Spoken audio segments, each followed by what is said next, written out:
Hello there, you meeting viewers and subscribers, and welcome to a new Doctor Who topic video for today. So as you can tell, for this video it's my review on Doctor Who the movie. As you can see, to represent the movie, I've got my 7th Doctor figure in his outfit from the movie, and of course Mr. Paul McGann, the 8th Doctor from the TV movie. So before getting into the actual proper review, I'm going to show you some of the other stuff I own of Doctor Who the movie. So of course I own the 1996 VHS release of the Doctor Who the movie, which is that one. Then of course, jumping into 2001, we get the Doctor Who movie DVD release back in, and then of course 10 years later, it was re-released, but this time in a DVD box set called Doctor Who Visitations 1, along with the Case of Androzani and the Talons Wing Chang, and of course the movie. So it was re-released in that one. In 2013, we had it released in Doctor Who Regeneration box set, with from the 10th planet down to the end of time. They need to do a re-release this one, I think. Add Time of the Doctor, Twice Upon a Time. And then of course it was re-released back in 2016 on Blu-ray, which really they didn't do nothing to the movie, not high definition. It's because it's literally just like a high. I don't know what they've done to it, because it doesn't really look the difference to the DVD on the Blu-ray. But I've got it signed by Paul McGann. So that is everything I own of the Doctor Who the TV movie on media. I haven't got the Target Novel book yet, unfortunately, but that is on my list. And I also do own, from Doctor Who the movie, the 8th Doctor Sonic from Character Options. So that's another thing I own. So my review on Doctor Who the movie. Now I did kind of do a video like this a couple of years ago. I believe it was in 2020, and I kind of want to do an up-to-date video on it because last night I rewatched the VHS version of Doctor Who the movie, and I believe it's it's just about time. I think I've got to do an actual update video on what I think of it. So I'm going to go into the positive side of it, then I'm going to talk about some other things about it that I've noticed that the VHS copy doesn't have, but is on the DVD version. So before getting to the actual review, so anyway, the difference is the VHS has some scenes cut, but on the DVDs and the Blu-ray, the scenes are actually there. So the first scene's missing on VHS is where we kind of have that gang that Lee and his friends are literally fighting after done like the handshake, and you got that plank of wood falling down. And then, of course, it just literally skips to the TARDIS materialising, where on the DVD and the Blu-ray, it actually has them being shot. You actually see them being shot. And then, of course, you got them going, say your prayers, Lee. And then, of course, you got the TARDIS materialising. The second bit I've noticed that was missing on the VHS is, of course, the bit where the 7th Doctor dies in the hospital. Because on the DVD version, he wakes up screaming, because he actually comes about screaming and then he dies.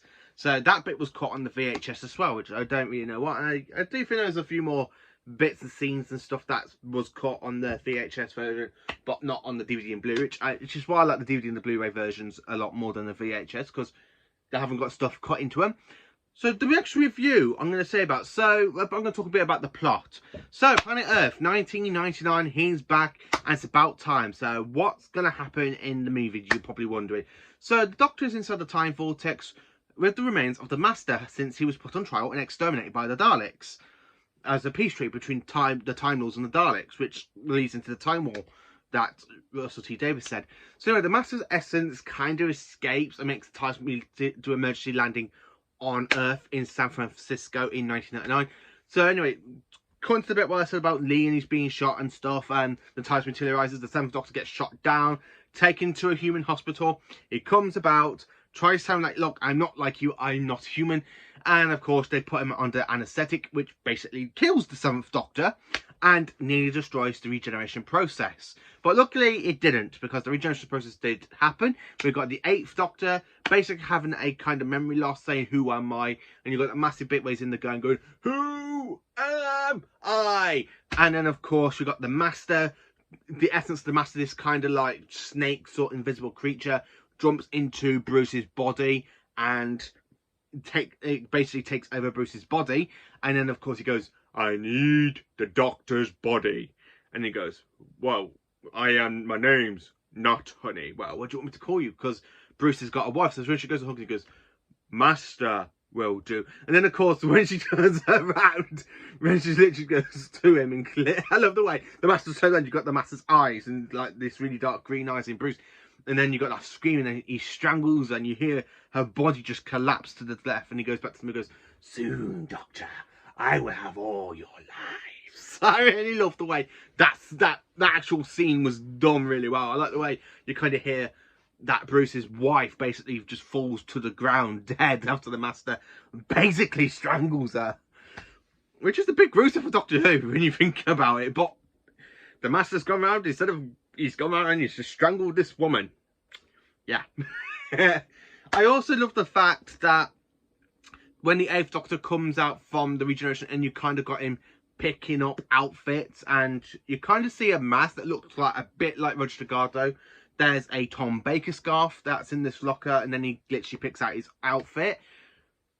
And then, of course, we got the scene where he jumps into Grace's car and he goes, "Ah, my heart, what is it? What is this? Please, I have 2 hearts. You have to get me out of here to try and kill me again." I really love the 8th Doctor when he does that. And then, of course, he gets his memory in the end when the Master reopens up the Eye of Harmony and the Doctor's there trying to warn Grace. He tries to warn Grace what's going to happen to the universe and stuff.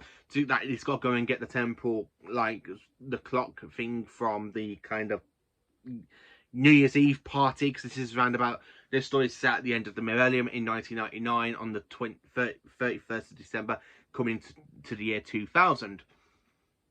I absolutely love I do actually love this music. I do love the soundtrack to it as well, because the soundtrack is done really, really well. I've actually got it on my YouTube save list because I just love listening to the music. Well, I'm playing GTA and I'm there riding a motorbike and you've got a police chase going on. I just play that music, goes dun dun da dun da da da da da da da da da da da da. I really love that music, especially when it's there at the beginning with the Masters like trying to make the TARDIS crash land and it's there exploding. The 7th Doctor's there just pressing all the buttons on the console and pulls down the scanner and goes, "Oh no," and then he walks away. And I do like the way the movie does pan out. Again, I like how the Master gets his comeuppance at the end of this movie, because he's literally using the Eye of Harmony to try and steal the Doctor's lives and stuff, and really Ace interferes by rewiring the TARDIS a little bit, as I would like to call it, reverse the polarity of the neutron flow. I'm just going to name it for that. I don't know what the technical word that the 8th Doctor tells Grace to go and do. It's just like reset the time limit. I would actually prefer if he shouted, "Go and reverse the polarity of the neutron flow" in the TARDIS main console. I would have loved to hear that line from Paul McGann. "Reverse the polarity of the neutron flow." I really would have loved to see Paul McGann say that, but no, he'd come up with another line, which is really a bit gutting. Every time I watch it, I'm like, is he going to say it? Oh no, he never said the line. I always love it when the Doctor says, "Reverse the polarity of the neutron flow."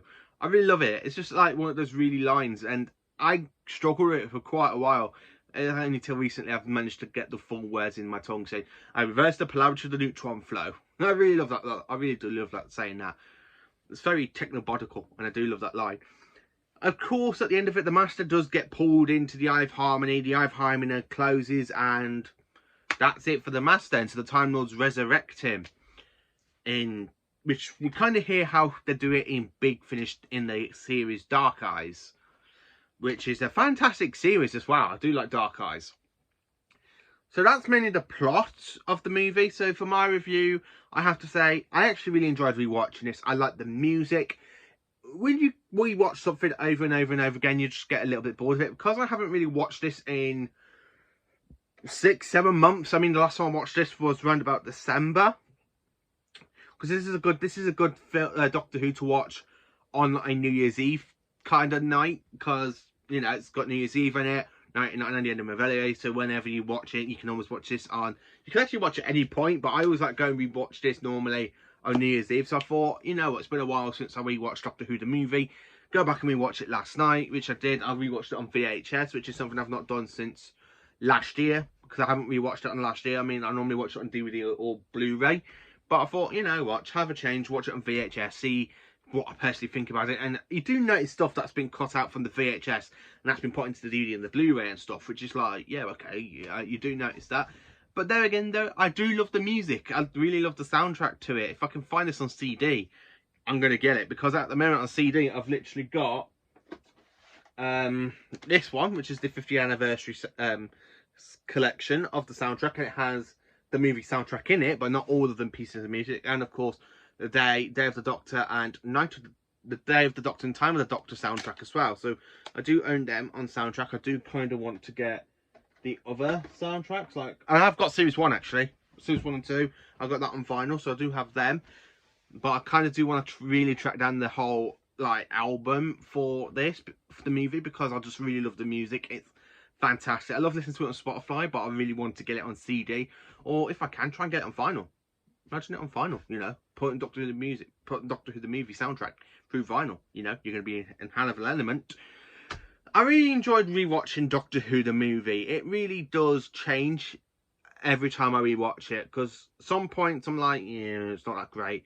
But rewatching it in like 7 months, 6-7 months, it's like, yeah, actually, this is really enjoyable. I don't know why people basically saying this is like a good movie. I think it's absolutely perfect for a Doctor Who movie. I think it's got great chemistry. I love the fact we got Paul McGann and Daniel Ashbrook playing Grace, and I think them two have great chemistry. The only thing I have to say, again, I do kind of feel Eric Roberts is the like weakest performance as the Master. I really like, yeah, you know what, he ain't that bad, but I think, yeah, he's still going to be my least favourite Master, because I just don't, like with certain Masters, I always connect when I rewatch, you know, Pertwee story, and I always connect with Roger Delgado or Anthony Ainley, and I do kind of connect a little bit with Jeff Lee Beavers' Master and Peter Pratt's Master, or John Sims' Master, or Michelle Gomez's Master. For me to actually sit here and say, I don't really have that little bit of connection with the Master in the movie. I more have a connection to the Doctor, where the Master is more like this evil genius. He wants to take over the universe, he wants to conquer the universe, where all at that point, this Master just wants to steal the Doctor's remaining regenerations.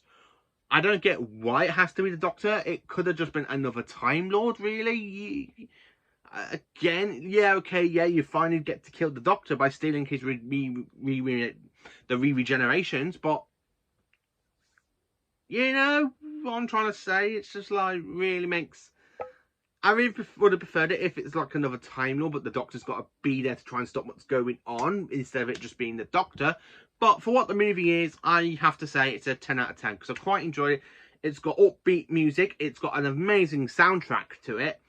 I really love the soundtrack, and I just can't say anything more than that. I just really enjoyed Doctor Who the movie. So let me know in the comments what you think of Doctor Who the movie. Is it one of your favourites? Let me know in the comments. Please do like, subscribe and share, and join me for more awesome content. And as you can see, I'm going to be out of here now. Goodbye.